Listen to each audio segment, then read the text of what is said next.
Olha, gente, nessa série que nós estamos realizando sobre a Justiça Federal pede a palavra, hoje eu tenho a gratíssima satisfação de ter aqui um amigo meu, juiz federal da primeira vara da seção judiciária de Pernambuco, Roberto Vanderlei Nogueira. Roberto, como vocês sabem, é mestre, doutor, professor da Faculdade de Direito do Recife e da Universidade Católica de Pernambuco, inclusive do PPGD, do Programa de Pós-Graduação em Direito da Universidade Católica de Pernambuco, que já tem quase 15 anos. Muito obrigado, Roberto, por ter atendido ao meu convite. Obrigado a você, estou aqui à sua disposição. A primeira indagação que eu faço ao Roberto é o seguinte: Roberto, por que o concurso de juiz federal? E antes de fazer o concurso de juiz federal, qual foi a tua trajetória profissional? Bom, eu me tornei magistrado aos 24 anos de idade, no ano de 1982. Fui juiz do estado de Pernambuco.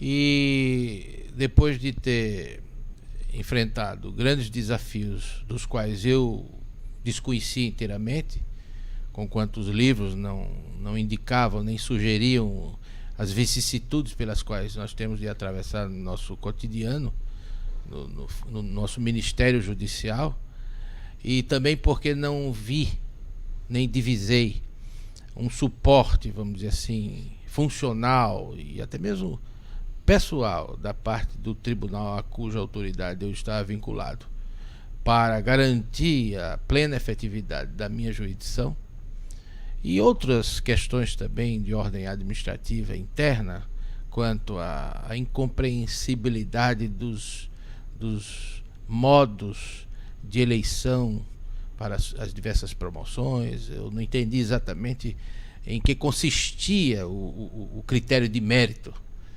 e eu resolvi sair. Então você foi juiz do estado de Pernambuco. Sim. Por quanto tempo, Roberto? Eu fui de, salvo engano, outubro de 1982 até fevereiro de 1988, quando migrei para a Justiça Federal. Perfeitamente. Então foi o seu primeiro cargo público, o de juiz do estado de Pernambuco? Quando eu era estudante de Direito, eu me aventurei num cargo serventuário da Justiça, quer dizer, do Tribunal de Justiça. Eu fui arquivista do Tribunal de Justiça por pouco mais de 3 meses. E quando eu me dei conta de que não poderia obter o registro na OAB sequer como estagiário, eu vi que já tinha feito o que deveria fazer naquele ambiente. Aliás, eu li muito, né? Muito processo velho, certo, alfarrábios assim, antiquíssimos, processos... A história, né? Eu aprendi habeas corpus e mandado de segurança, na verdade, com os B10 do Tribunal de Justiça. Perfeito. Bill e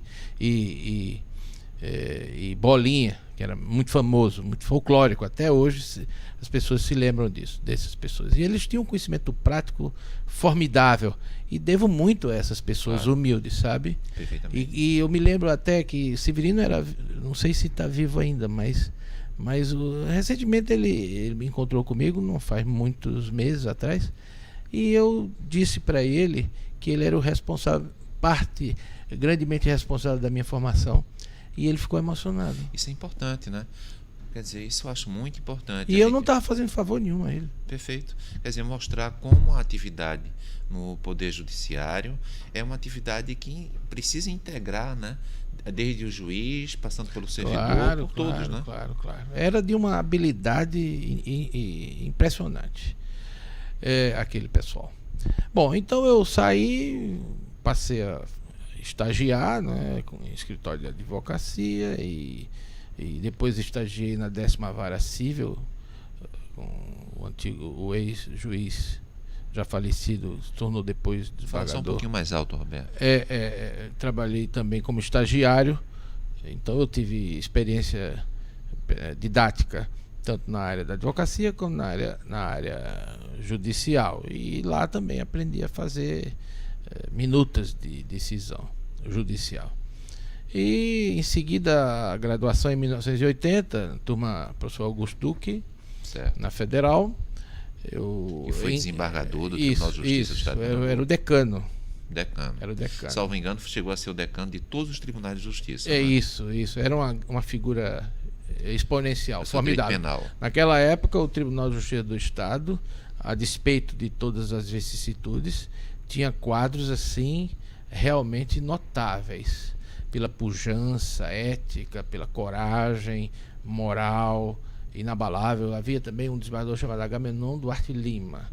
Ele era um senhor já provecto, mas era um defensor das minorias àquela altura dos acontecimentos. Certo. Eu me recordo bem que o tribunal, no final dos anos 80. O tribunal indeferia os requerimentos de inscrição para a magistratura de mulheres. Sei. E ele, de tão indignado, se ausentava das sessões.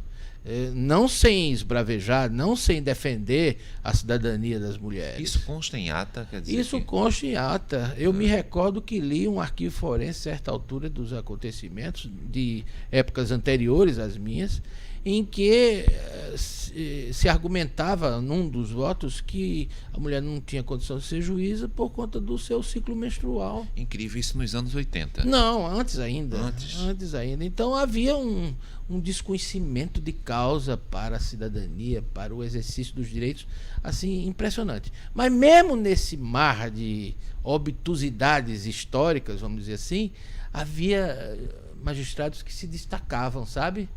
Pela vanguarda, pela percepção do futuro, pelo reconhecimento dos direitos individuais e coletivos, independentemente de contextos fisiológicos ou corporativos e tal. O desembargador Augusto Duque, Agamenon Duarte Lima, Gabriel Lucena Cavalcante e alguns outros, certo, dos quais eu não me... Guerra Barreto, o próprio... ainda vivo, Geraldo Campos, Geraldo Magela Dantas, sei, Campos, ainda é vivo ele. Eu o visitei há pouco tempo. E essa citação, eu creio que é uma homenagem a eles. Claro, né? Claro. Eu tenho muito deles. Perfeito. Eu aprendi muito com eles. Inclusive, numa dessas passagens, eu era juiz em Brejo da Madre de Deus, o desembargador Augusto Duque era corregedor, e soube que eu queria me demitir da magistratura. Desoneração. Porque eu encontrei cada coisa cabeluda que não era compatível com o que eu estudei. Eu sei. Eu não esperava encontrar na vida prática aquilo que eu não havia estudado. E pior, ao tentar pôr em prática as regras, as leis, tentar efetivá-las como cabe, como tem de ser no Estado de Direito, era uma chuva de obstáculos e de barreiras subjetivas, de toda natureza, que eu me via assim, feito estressado, é um trabalho impotente, não é? E aí chega a Justiça Federal na tua vida. Bom, aí eu resolvi sair. Tinha também o apelo remuneratório. Na Justiça Federal eu passei a receber 3 vezes os vencimentos que eu recebia na época como juiz do Estado, mesmo contando a gratificação eleitoral que eu recebia na época. Isso é 1988. Na Justiça Federal. Eu fiz concurso para a Justiça Federal em 87. Eu fui do último concurso nacional. Certo. Aliás, a 5ª região, a nossa região, é vergonhosamente a única região nacional que ainda represa juízes de concursos nacionais a contragosto, sem serem elevados ao 2º grau. Nós estamos submetidos a essa hostilidade, vamos dizer assim, corporativa. Mas você chegando à Justiça Federal, então, até hoje houve um concurso que você fez. Houve um concurso. Tem muita gente querendo fazer concurso para a Justiça Federal. Para você ter uma ideia, nesse nosso ciclo de debate, mais de 7.000 visualizações. Então eu tenho pessoas que escrevem diariamente para mim, dizendo, olha, que bom nós termos a possibilidade de escutar os juízes. Fala das dificuldades do teu concurso, esse concurso nacional que você realizou em 87. Eu peguei 2 malas de livro, despachei no caminhão. Ao medida que estava também trabalhando como juiz estadual. Aproveitei umas férias, mandei para Brasília, me internei no hotel lá durante 10 dias e fiz o concurso. Logrei aprovação. As etapas ocorreram todas em Brasília? A primeira etapa foi aqui. Certo. A prova, o diretor do foro era Adalto Zé de Mello, Certo. que tinha sido um dos primeiros juízes federais aqui nomeados, não foi concursado. E ele fala um pouquinho sobre isso. Quer dizer, nós temos também na Justiça Federal, ou tivemos, em razão do ressurgimento por um ato institucional, não era de juízes concursados. Tá. E ele me fez o favor de tomar minha prova, porque era de múltipla escolha, e havia aqueles cartões de perfurar. Certo. Um cartão grosso de perfurar. Eu Gabarito, perfurei em torno de 65% a 70%, e ele não deixou. A prova estava toda respondida, imagino que bem, e ele não deixou eu terminar de perfurar. Porque o tempo acabou? Ele disse que o tempo acabou, não deixou eu perfurar. Mas mesmo assim eu ainda fiquei com nota suficiente para ser aprovado naquela etapa. E fui classificado assim lá pelo 40º e pouco lugar, porque tive essa perda. Certo. Que foi uma coisa circunstancial. Mas valeu tudo. Nelson Mandela disse que nunca perdeu nada na vida. Ou ele ganhou ou aprendeu. Certo. E aí, ultrapassada a primeira etapa, com essa dificuldade... Aí fomos para Brasília fazer prova oral, aguardamos então, o imediatamente era a prova oral.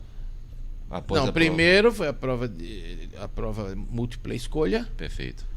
Depois a prova discursiva, feitas aqui. A prova discursiva temática e a prova discutiva prática, que sentença. Consistia numa sentença. E depois a prova oral lá em Brasília. Perfeito. Foi presidido a minha comissão pelo ex-ministro já falecido Sebastião Reis. Aliás, certo. Uma pessoa boníssima. Me lembro até hoje. A primeira pergunta que ele me fez, no intuito exatamente de descomprimir o estresse, ele disse: como o senhor passou a noite? Certo. Então isso foi uma pergunta bem coloquial, bem humana e rasteira, mas com o propósito de tranquilizar o candidato. Claro. Era um juiz humanista. Eu vi isso nele. Quem mais participou da banca, Roberto? Um foi aquele Roberto Rosas, certo. Autor do direito eleitoral. O outro foi o ex-ministro, na época juiz de Natal, Zé Delgado. Certo. E eu não me recordo se havia outro. Parece que era o Costa Leite, não me recordo. Tá bem. E aí, feita a prova oral em Brasília, sim. Não é? Você tomou posse imediatamente em Pernambuco ou houve demora? Eu fui para Pernambuco. Eu poderia ter fundado subseções como Joinville, outras. Podia ter ido para qualquer parte do Brasil, no sul, sobretudo. Sei. Florianópolis tinha vaga, Curitiba tinha vaga, Rio Grande do Sul, enfim. Mas eu preferi vir para cá e eu assumi primeiro Petrolina. Petrolina. Ficou quanto tempo em Petrolina? Eu fiquei, acho que uns 6 meses.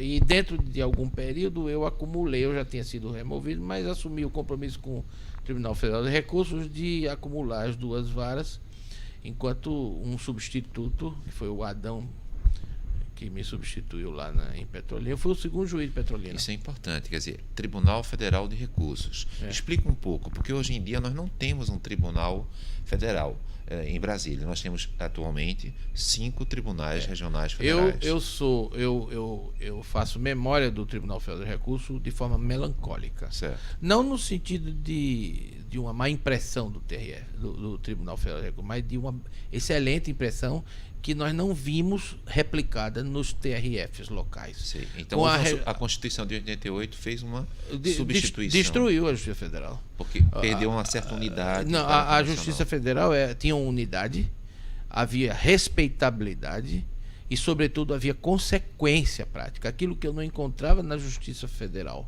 na Justiça do Estado, eu vim encontrar na Justiça Federal. Eu não precisava fazer louvaminha, nem precisava estar me visibilizando em tribunal para que as minhas decisões sobretudo as mais bem elaboradas, as mais trabalhadas, recebessem do tribunal elogios assim gratuitos. Isso é importante. Eles mandavam um telegrama para mim, elogiando as decisões e tal, e mandavam implantar na ficha funcional. Eu nunca vi isso aqui. Então, o Tribunal Federal de Recursos, para você, foi uma excelente experiência. Com certeza. Bom, aí eu te o Tribunal Federal nós hoje estamos discutindo, há inclusive uma emenda constitucional aprovada.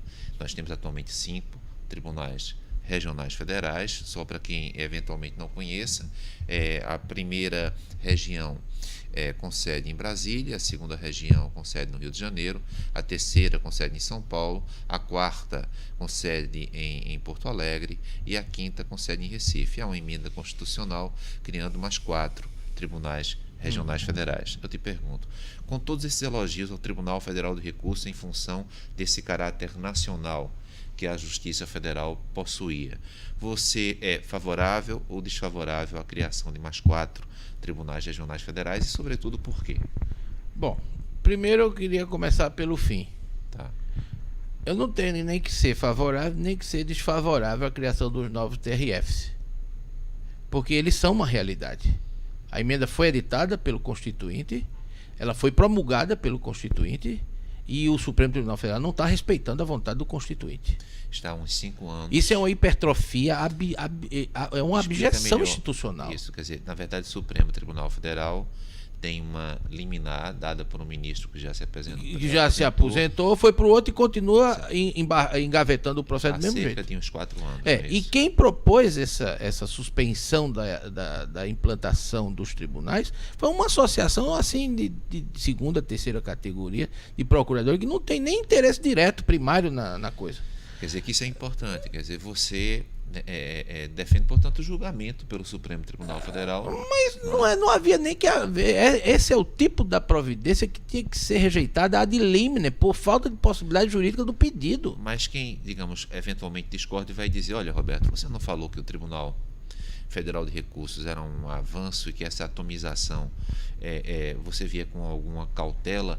O fato de criar mais 4 tribunais... Não, o problema foi o seguinte...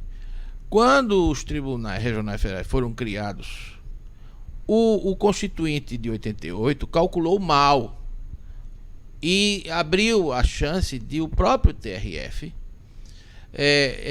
localizar os 5 tribunais ali criados. Ele calculou mal, tanto na topografia quanto na quantificação. O que o Constituinte de agora, em 73, fez foi recalcular esse quantitativo para uma abordagem geopolítica mais consentânea ao território nacional e à densidade de nossa população. Na realidade, os novos 4 tribunais foram criados a exemplo do que já foram criados os 5 em 88. Tanto é assim que a edição desses novos 4 tribunais é feito por ato das disposições constitucionais transitórias, um parágrafo a mais do artigo 27 do ADCT. Parece que o maior obstáculo que se vem ofertando quanto a esses tribunais seria o fato de que essa matéria seria da competência ridículo. privativa. Esse é um argumento inteiramente fora de propósito. Vou fazer mas eu sei qual é o seu argumento. Então, sim, mas é necessário que o pessoal acompanhe. Então, o argumento que me parece principal contra a instalação, porque criação houve por emenda constitucional, desses 4 tribunais, é que a iniciativa para a criação dos tribunais era privativa do próprio Superior Tribunal de Justiça. No entanto, essa emenda constitucional não foi iniciativa privativa do Superior Tribunal de Justiça. Eu pondero, não sei se o Roberto concorda, que emenda constitucional é uma coisa, lei ordinária é outra. Então, o que a Constituição diz que é da iniciativa privativa é a lei ordinária. A emenda constitucional sequer tem entre os legitimados para propor uma emenda constitucional o Superior Tribunal de Justiça. Portanto, admitir que o Superior Tribunal de Justiça formulasse uma emenda constitucional para isso é admitir algo inconstitucional, porque ele não tem legitimidade para propor emenda. É como eu digo a você, essa é uma argumentação rasteira, desproposital e denuncia a incompetência de quem defende isso. Mas vamos então mostrar a importância. Porque da a Justiça Constituição, Federal. a Constituição não restringe a atividade do Constituinte, a não ser nas cláusulas pétreas. Na realidade, o que a Constituição reserva para a iniciativa do Supremo Tribunal Federal é a lei relacionada com a criação de cargos. Nós não estamos tratando de lei, nós estamos tratando de pauta constitucional, de norma constitucional direta, emenda. Essa é outra coisa. Está longe de afetações. Agora, o que está por trás realmente desse processo de obstacularização da história do Poder Judiciário brasileiro, do avanço ou da requalificação do Poder Judiciário brasileiro, ou pelo menos da equalização da sua oferta em relação à demanda reprimida de prestação judicial, são argumentos, são fatores muito mais prosaicos do que a gente possa imaginar. Na realidade, o que está se questionando aí é a divisão do butim. Na realidade, os poderosos, as cúpulas, têm receio de se prejudicar na disponibilidade de cargos, do fisiologismo puro. Na realidade, eles não querem a expansão da Justiça Federal para não se prejudicarem nas disponibilidades dos cargos comissionados e outras coisas mais. Dividir poder é ruim na cabeça de tiranetes.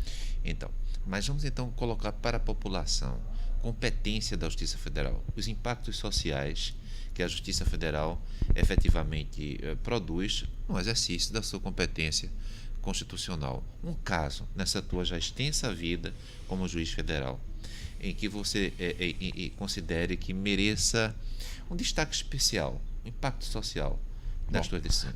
A Justiça Federal, como você sabe, é tão comum como a Justiça dos Estados. Mas do ponto de vista da realização pessoal do magistrado, ser juiz de direito... Uma decisão tua. Eu vou dizer, ser juiz de direito é algo que responde e atende mais às nossas inspirações ou ideais profissionais. O juiz federal, pela própria natureza de sua competência, é um juiz mais burocrático. Por natureza. O juiz federal. É mais burocrático. E aí isso nos faz um certo... Também o aparato operacional de funcionamento da Justiça Federal afasta o cidadão, de certo modo. E o caráter repetitivo das ações também nos torna mais burocráticos do que os juízes do Estado, que estão lá morando no interior, vivendo o dia a dia das pessoas e tal. Muito bem. Mas acontece decisões assim importantes, e até muito importantes, que são capazes até de repercutir não só socialmente, como historicamente no desenvolvimento da sociedade a que servimos. Decisões bem montadas, bem justificadas, bem fundamentadas são capazes de fazer história. Ultimamente, inclusive, nós estamos claro, sendo colocados dentro de um, digamos assim, de um teatro. De uma redoma circense. Uma situação complexa, porque a questão da corrupção no Brasil parece que, de alguma maneira, precisa passar por essa... É fundamental que se reformule a Constituição para mexer no formato de composição dos tribunais deste país. Nós precisamos acabar com esse negócio de merecimento, porque no Brasil não há merecimento. O que há é relacionamento.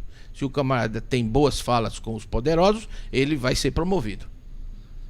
A não ser em caso de antiguidade. Mas mesmo assim os tribunais fraudam a antiguidade, como o nosso tribunal aqui frauda a regra do artigo 93, inciso 2, a linha B da Constituição Federal. É bom esclarecer isso. Quer dizer, na verdade, o que o Roberto está falando, e eu acho que merece uma atenção de todas as pessoas que estudam, é o seguinte: é que na promoção por merecimento, a Constituição aponta como havendo a necessidade de se respeitar... São elegíveis só a primeira antiguidade. Existem 5 tribunais regionais federais no Brasil e não há um critério uníssono. Alguns, na promoção por merecimento, cumprem com o 5º de antiguidade, outros não cumprem. A maioria cumpre, só que não cumpre a 5ª região e a primeira. E há uma decisão do Conselho Nacional de Justiça e do Supremo Tribunal Federal sobre o tema. Quer falar um pouco sobre essas decisões? Claro. Teve, por exemplo, algumas decisões que eu me recordo agora. Por exemplo, as decisões Teve o caso do reconhecimento da responsabilidade patrimonial da União pelo desaparecimento, morte e ocultação de cadáver de um militante político que nem era guerrilheiro nem nada, ele era um comunista ligado à causa da causa operária relativa à igreja. Você vai julgar esse caso? Julguei esse caso, foi uma condenação muito importante, mas esse caso é particularmente assim especial para mim como magistrado, porque a velha mãe desse cidadão, que tinha uns 90 anos, eu nunca ouvi, nunca falei, foi uma sentença bem festejada na época e tal, confirmada pelos tribunais, e ela ligou para mim. Ligou pro meu gabinete, a velhinha, a dona, já faleceu, dona Lúcia ou Lígia, alguma coisa. Essa senhora me disse em pequenas palavras singelas, ele disse, doutor Roberto. Eu disse, pois não, o senhor não me conhece, aqui eu sou Lígia Frazão, não me lembro bem o nome dela, não me recordo. O senhor não me conhece, eu sou a mãe de Rui Frazão Soares. O senhor não vai entender direito, mas eu queria lhe dizer duas coisas. Perfeito. Eu queria lhe dizer só uma coisa. Pois não, diga. Primeiro, muito obrigado. A senhora não tem que me agradecer nada. Eu fiz o meu dever. E segundo, abençoar o útero da sua mãe. Que lindo, Roberto. Ela disse isso mesmo. Nunca mais me esqueci da minha vida. Que lindo. E aí isso me fez suportar as idiosincrasias que eu venho assistindo dentro do judiciário, sabe? O que tem de desonestidade, de maquerência, de emulação, de injustiça dentro da justiça em relação aos próprios juízes, não significou mais nada para mim diante de um prêmio desse que eu levarei para o meu túmulo. Perfeito. Entendeu? Roberto, mas teve outros casos também, brigas políticas, por exemplo, a briga de Arraes com Jarba Vasconcelos. Eles entraram com ação popular, com efeito de improbidade. E aí eu desmistifiquei tudo na sentença, disse o objetivo é outro e tal. E aí Jarba mandou uma carta para mim, já governador, me esculhambando, dizendo que eu não servia para ser juiz e tal. A gente enfrenta essas coisas, mas faz a coisa certa, né? Bom, enfim. Mas me diz uma coisa, você que é um juiz super experiente, já com tantos anos de justiça, desde 88, como você falou, uma palavra para os jovens que querem ser juízes federais, ou aquelas pessoas que mesmo não queiram ser juízes federais, juízas federais, têm simpatia pela Justiça Federal, que eu estou vendo são tantas. Certo. Bom, quem tiver a inspiração de ingressar na magistratura pensando em riqueza, fortuna, sucesso fácil e rápido, procure uma banca de feira. Não é aqui. Mas quem acredita que servir ao semelhante e que os trunfos desse serviço devem ser calculados de modo transcendente, de forma intergeracional, por vezes você não recebe, não vê o produto dos seus esforços. Mas lá pelas tantas, seus filhos, netos, outras gerações vão se lembrar do exemplo de nobreza que você deu hoje, apesar de toda a dificuldade. Certo. E quem tiver essa aspiração e essa vocação profissional, pode ter certeza que vai ser uma pessoa feliz. Tá bem, Roberto. Olha, Roberto, eu quero te agradecer por ter atendido ao meu convite. Enfim, por mais uma vez ter atendido ao meu convite, Roberto. Obrigado.